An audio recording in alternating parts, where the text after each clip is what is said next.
idiot. And a renegade statue concocting various plans to eliminate rappers, influence my surroundings, and manipulate matter. Dangerous beings, formulated terrain, ready to throw flames in your dreams. Better hope your clothes are fire retarded. Why is that? Cause giving this shit is not exactly my higher department. Ready to cause chaos like siblings beating. Deadlocked, headshot, with a pristine achievement. One attack it, watch how they fell into pieces. Bitch, I keep shit moving like it's telekinesis. Now watch close as my bars turn pyroclastic and psycho crafted. I'll make your life go black, just forget it. I'm chill and rock it dirty as the songs when I slide outside and start flirting with your moms.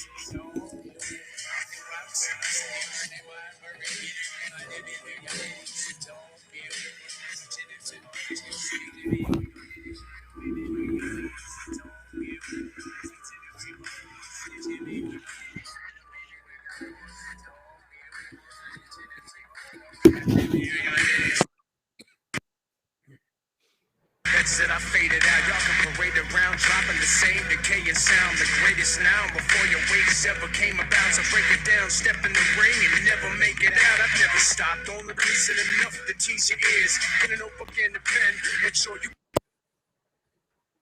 slam your face to meet the man. So focus, I hate everything that I achieved this year. Are you a moody bunch? What, was I not rude enough? Well, let my flows remind you that your worthless music sucks. Y'all just follow the latest trendy sounds like a groupie slut. Really what I'm saying is close your mouths and fucking glue shut. My mind's right now, I'm gonna focus in the drone attack. I feel at home, in fact, and I'll let you keep that dome intact. So which means there's no more holding back. Carving dice so in your faces, you stupid fuckers should notice that.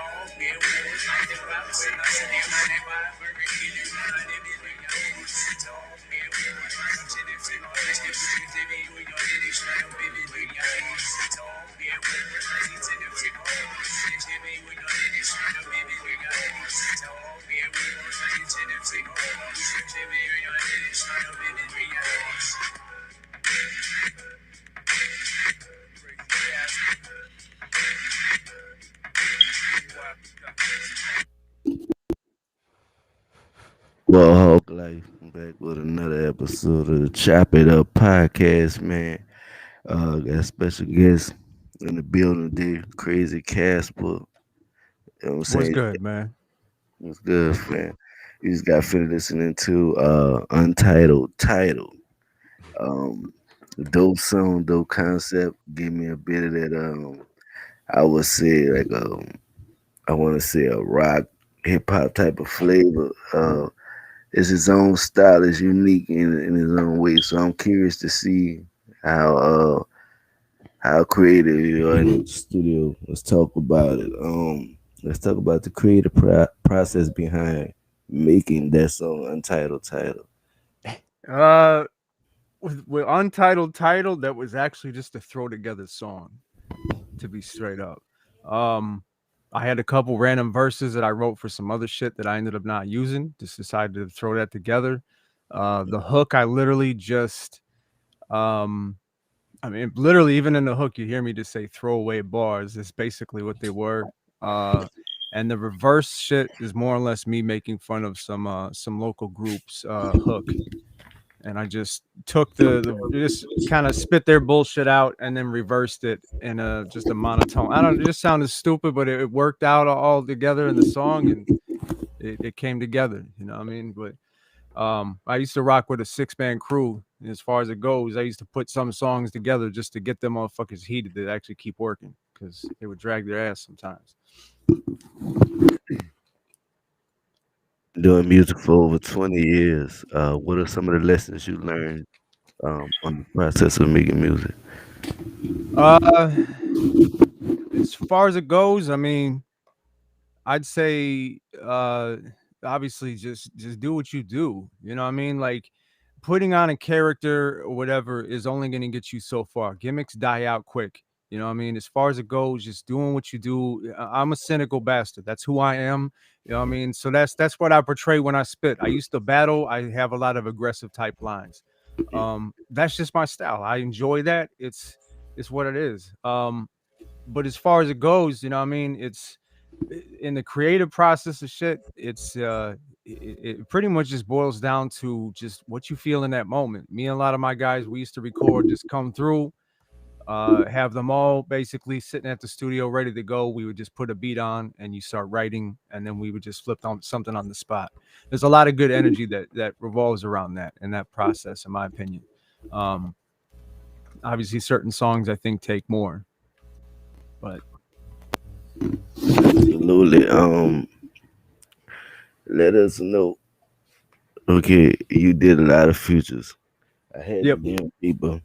Let me see if I can find it because I'm so disorganized. I found it. Okay. Now, you had a lot of futures. Let's talk about some of these songs and these futures. The first song we're going to talk about is one of your newest songs that you just recently dropped. It's Pick a Pocket featuring Rycenic and Scuba. Hmm. Tell us about the creative process behind making that. Uh, Basically, we all convene on not to try to like promote over one server or over another or nothing like that, but we've all been holding it down on the Freestyle Club Discord server. Yeah. Um, as Shout out to far as it Freestyle goes, Club. Yeah. I think it ended up just chilling in a room with the producer Light, who made the beat. Okay. Sat just in the room with him multiple times as he was just putting beats together.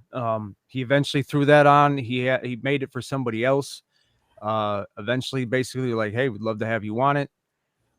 It just kind of lined up where myself, Arsenic, and Scuba all ended up just jumping on the track. Um, and as far as it goes, and it was just uh pretty much we all recorded our shit. Obviously we're all in different states and shit, so everybody records their stuff, they send it to me, I mix and master everything down, and then just send the final product to Light so he can do little tweaks on the beat. um Yeah. it turned out, I mean, it was about a month process to get that one done just because of Yeah. everybody's schedules, but Yeah. Yeah, I can understand that. I can see that. Featherweight featuring So New York City. Shout out to him though, cause he on a couple oh, my guy Sonic, features. yeah, Yeah, aka Sonic R-Mac, Sonic. that's my Yeah, dude, yeah. That one we just threw together, man. I'm a big fan of the Johnny Slash beats. I've been following his shit for a little while now. It just his style of beats is just what I love. It's just that real gritty boom bap underground style. That's what I like. I follow, cats like Jedi Mind Tricks, fucking, I mean, Army of the Pharaohs, Ari the Rugged Man, you name it. Just a lot of dudes along those lines. Apathy Demigods, name a few more. Um, that beat just kind of resonated to me. I liked it. And then I obviously, to me, I enjoy doing collabs more than I do doing solo music personally. Because I like to feed off of the energy. I mean, I like to build energy from other people as well. Um, so it was just we did a couple features together. And that one I just, I threw it at him. I was like, yo, let's get on this. And the intention was maybe Johnny Slash would feel it, you know what I mean? And we would move it from there. I'm terrible at fucking communication online, so yeah, that's my only problem. But it turned, again, it's a good ass fucking song all around, at least in my opinion. I love the way that one hit. So absolutely. Like I say, you've been doing music 20 years. What inspired you to start making music, and how would you describe your growth from when you first started to now? um when I first started, shit, I mean, I was inspired by, all the OGs as far as, everything from Tupac, Biggie, Wu-Tang, and then just kept digging underground. Obviously, being a white rapper, Eminem was an influence when he popped off. Mhm. Because it showed promise that there was, at the time, there wasn't a lot of white rappers. So to True. see a white rapper getting recognition and actually getting mainstay play and just not just like a run of the mill type of dude like some Vanilla Ice gimmicky shit, but had actual substance and had his feet in the fucking game for a while before that. Um, so that alone, yeah, it was a big inspiration for me to step into it. I was always a fan of hip hop since I was a little kid, so it eventually it just kind of organically happened. I think I met an old friend of mine helped me write my first raps. I became obsessed from that point and just kind of took it from that point on by myself. Started learning the freestyle. I used to watch all the Wake Up Show or listen to the Wake Up Show freestyle CDs and shit that they used to release. It was like 8 or 9 of them, those motherfuckers, and I would just listen to those nonstop, thinking that's everybody's freestyling. Yeah, Technically not. Most of those dudes are coming with verses and shit, but I heard that and I go, I got to come that correct. yeah, And that's where it started, and I got to just learn and observe various artists, their deliveries, their styles, and so forth, and just over the years build on that. 20 years ago, my shit was completely different from what I do now. yeah. But it's just part of the growth, life happens, and through that I think also experience, and um I think just even how you formulate your shit obviously just is going to evolve as that time moves forward. If you don't, then you need to really check yourself as an artist. Absolutely, absolutely.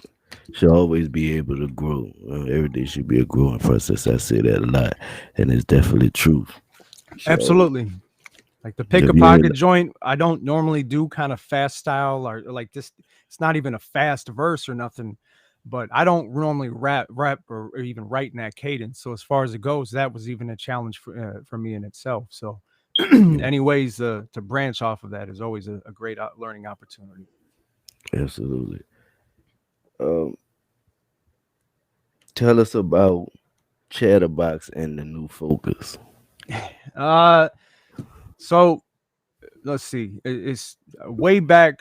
I was a part of an old group at one point called the Ninja Squad. Yeah, And me and my guy, Cat, Killer Cat, or he goes by Clifton Durrell. yeah, Um, Basically, we're all member. Well, he was like the main head of this group, the Ninja Squad. They kind of at the time were very juggalo oriented, and I'm not a big. I'm not the hate on juggalo shit, but it's not my yeah, thing. You know what I mean? yeah, So uh I eventually got him away from that and moved him into more of just the realm of hip hop. And me and him created the new focus. yeah, We ran that as a group for a long time, eventually brought one of the other members, other dude from Ninja Squad, in as a third member named Knight. From that point, basically the new focus merged with a couple other members from different local groups to create Chatterbox. My guy had been offered a show to open up for D12 and Potluck. okay, And instead of him, I guess his crew was falling apart and all that, so he was like, yo, I would rather get all of us involved. So we basically crafted a whole bunch of songs together, put everything, had everything ready to go, and performed that shit. um, and from that point we just started building. Unfortunately, we had a little bit of a good run for a while, to the point where, I mean, some people were kind of, and I'm not trying to say this in a disrespectful tone or nothing, but we were compared to like kind of like a Wu-Tang in certain facets, just because everybody had their own style, their own delivery. um One guy, Killer Cat was more all about, he could sing, he had great fucking bars as well, on top of he could, he produced his ass off. um Knight was very poetic. Mr. Fix had kind of this underground kind of abstract style. We had other dude, Magic Fingers, who was very West Coast kind of style oriented, and for me, I was the like underground battlehead. So yeah, we all just kind of had a different mesh of things, and songs just turned out really fun for a while. Unfortunately, life happened, the crew fell apart, and everybody kind of went their separate ways. A couple of us still keep in contact, but overall, what I mean, it's just kind of doing what we do now. So yeah. So let's talk about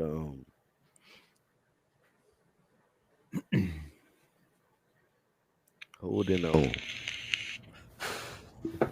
holding on. I went through an ugly divorce about 3 years ago, which basically left me in like just a severe depression. Yeah, Suicidal tendencies, the whole nine, and everything. yeah, Then I basically moved from Illinois to a different state, which I was not exactly ready for, or I wasn't exactly wanting to do, but unfortunately, I didn't have much of an option just based on financial situations. yeah, So that song was basically a culmination of all of that. It was just kind of a way to vent all the frustrations and everything, and just put it into a song, um, instead of obviously, just letting that sit. You know what I mean? So it's therapy is basically what Yeah, that was for me. yeah. Because I always tell people that that's how music kind of started for me. It was the emotional outlet. You know what I'm saying? And a lot of times it's a relief. It get you from the world just the minute you get that shit off your chest and move forward. Sometimes it's necessary. Absolutely. Yeah. Um, who would you say are your top five artists of all time? Top five of all time. I'm terrible at these, man, because I'm a fan of so many. You know what I Yeah, mean? yeah, I mean, to I guess hold in high regard. Uh, right now, for me, I mean, I would say like Method Man for sure. I hold. yeah, I've always respected what he's done. yeah, Um, I'd say I'd say Nas for sure. Um, I think, or at least in my personal opinion, he's an underground artist by the name of Tone Deaf. I think, he's always been one of my favorites. Um, yeah. Shout I'm out just to going by favorites. I'm not really going to list top five because I'm not trying to place anybody in like a tier. People I respect. As far as Apathy is another one. I've him. always held in high regard. And then I'd say Mac Lethal. Um, some underground heads as far as that's concerned. Yeah, dude. 20 years in the business. How important is creative control to you?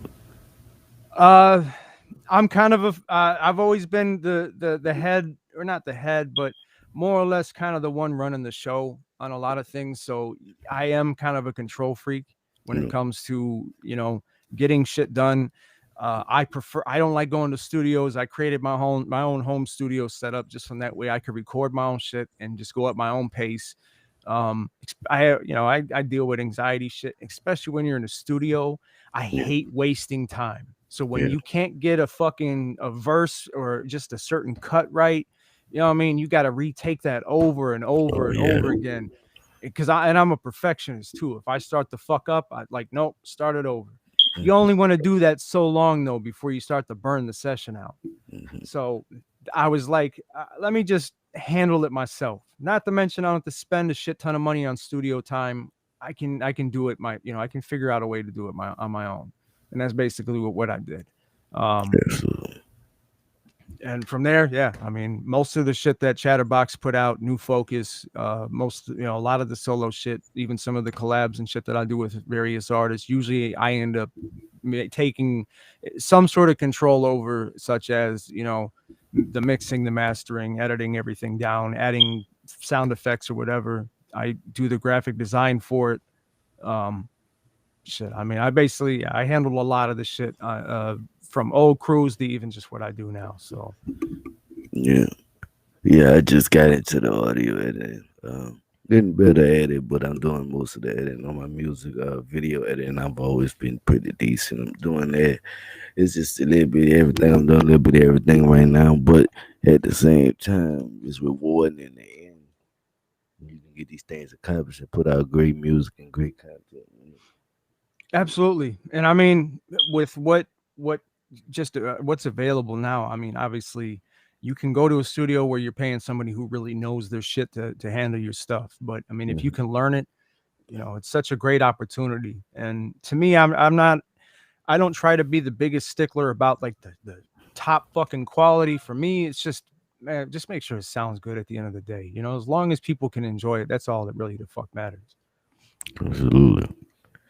So, tell me, if you could collab with anybody, who would it be?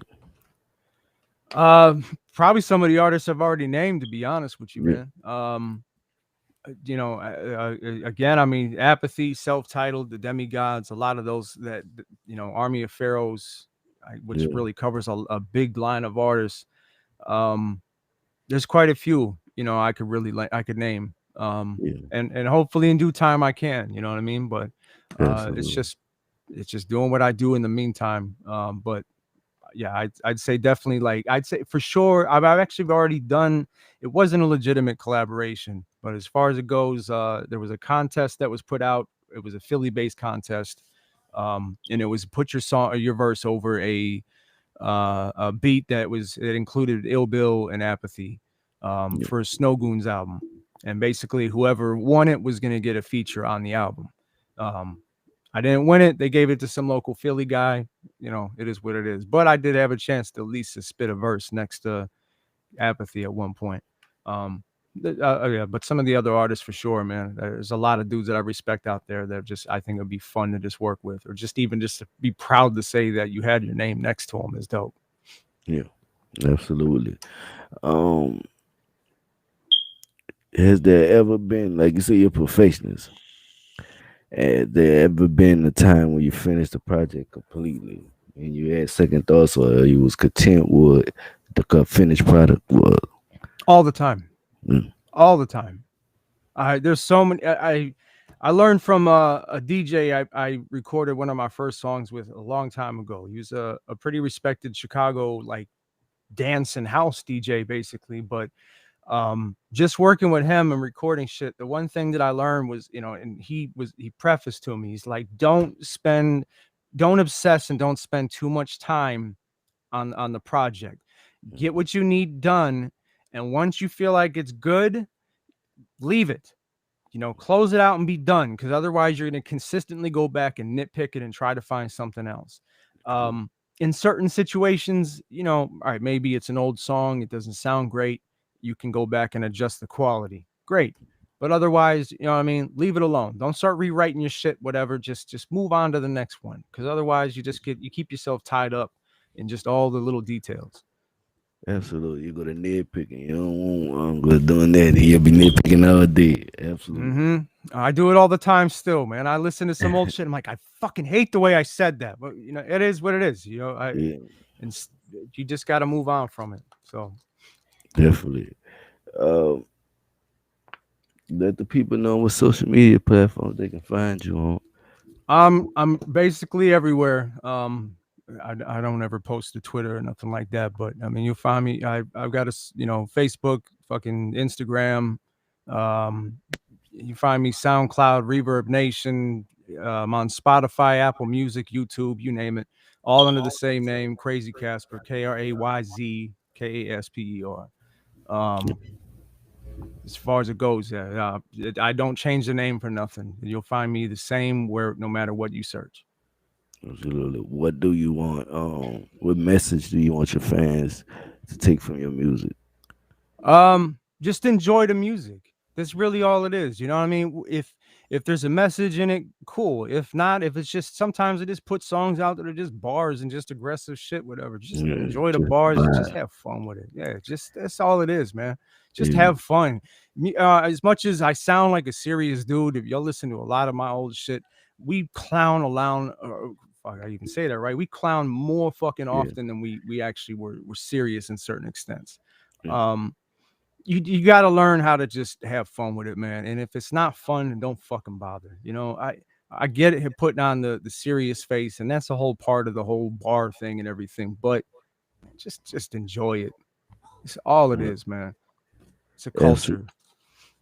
That's what I don't know if you watched it, but who you got winning the verses out the Locks and Dipset? I'm gonna have to give it to Locks, man, just because Jada had to call them out for rapping over their fucking shit, bro. Like you couldn't Lip remove the syncing. man. He called it. Now, like, I was never a huge Dipset fan, to be honest with you. Yeah, Mind you, I didn't really follow the Locks as thoroughly as I think a lot of people did, but I respect them yeah, more than I do Dipset in that extent. So, but at the yeah, same time, if you want to sit her there or win, then yeah, Jada wins it just by calling them out for spitting over their fucking verses. yeah. I think the Locks won by a landslide myself. But I also thought it was good for New York hip hop. It Oh was a yeah, good one. yeah. You know what I'm And saying? It even was, just even for Jada just to call it out the way he did, like, bro, we're in the Mecca right now. Like that, you yeah, can't do this. yeah, 100. That's absolutely 100. So Again, man, it's all about the culture at the end of the day. No matter which Yeah, avenue you come from, whatever you claim you represent, what fucking shit you hustle, it don't matter, man. At the end of the day, it's still the culture. Bring it together and do what we do, and that was what they did. So, absolute respect to both. absolutely. Cut out. Oh, who would you want to see in the next verses? Uh, shit. I mean, I'd like to see Buster. Yeah, I like to see Buster, spaz out with some of his old shit again. yeah, I He's think always been a great performer. So, I think him versus Bone Thugs and Harmony would be a good one. Cause well, I you'd think have to make it a group thing if it was Bone Thugs. You know what I mean? So yeah, you'd have to make it another crew. If that's the case, you'd probably turn it into some beef real quick. Get 3-6 out there. yeah, You know what I yeah, mean? yeah. See if That'd be they can either crazy. like be cool or fucking shit gonna get rowdy with them motherfuckers. They had beef from way back. So Yeah, there's so many people you could put Buster against. You probably could put him against LL Cool J, probably Ice Cube, the solo Ice Cube, not the NWA Ice Cube. Probably yeah, well yeah, that'd be a good one. I think him versus Twister might be good, but he gonna beat Twister by a long shot. But it's just because I think Twister got enough in his catalog. But yeah, it, I'll give Buster the variety on that one. yeah, Twister's amazing at what he does, but yeah, Buster's absolutely got the style on him for that shit. I wouldn't argue that. yeah, but it was a pleasure having you on, man. Like he said, man, go follow, subscribe. Yeah, way on YouTube. Make sure you subscribe to his YouTube. Support the movement. Support the artists. We do this for the underground artists to get in the platform to be here. You Absolutely. know what I'm saying? So continue to support the movement over here. You know, it's the road to 1,000. This is season 2 of Chop It Up the podcast. Y'all know we getting started with season 2. It's crazy. There's a lot going on. We got the HAWKLYFE Regs. We got the daily news, which is after this um interview here. We have daily news at 8 o'clock. So That's tune in what's to up. that. Well, 8:30. I may start 8:30. Tune in today. We're gonna talk about what's going on in the world. There's always something going on in the goddamn world. We'll be figuring out what's going on. They got some interesting stuff going on that we gonna talk about. But other than that, man, like I said, KrayZ Kasper everywhere. Hey man, Find me everywhere. respect to your Hawk life, man. Oh, Respect the battle rap kingdom, man, for y'all having me respect out that. here, man. For real, Oh bro. yeah, definitely. Oh, definitely. Battle Rap Kingdom. Shout out to the gang. You know what I'm saying? I know we ain't did no battles in a minute, but we got one coming up. Hey man, Yeah, just definitely got take it in one. stride, my man. That's all Oh it is, yeah. my dude. Oh yeah, definitely, man. Look, it's Chop It Up podcast, man. It's your boy Hog Life. Chop, chop, chop it up. Let's talk.